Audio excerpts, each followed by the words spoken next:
Я направя един клип. Правя го и за мене си, че всеки път губя по един час, докато намеря справката. Тая справка с животните, с пасечните животни и животновъдните обекти, регистрирани по член 137. Справката е по член 37 М, алинея 2 на Закона за собствеността и ползване на земеделски земи. Така, влизаме в справката на БАБХ. Това е в сайта на БАБХ. Това е сайта. И отиваме в... Търсим справката.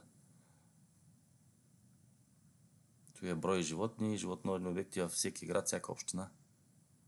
Така, отиваме за бизнеса. Оттам отиваме за земеделските производители.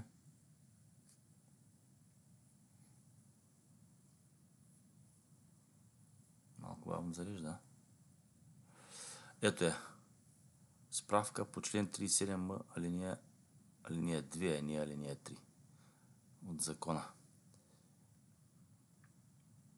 И от тук, като кликнете и се изтегля, ето е Excel-ски файл.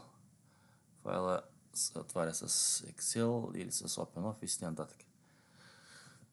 Тук фигурират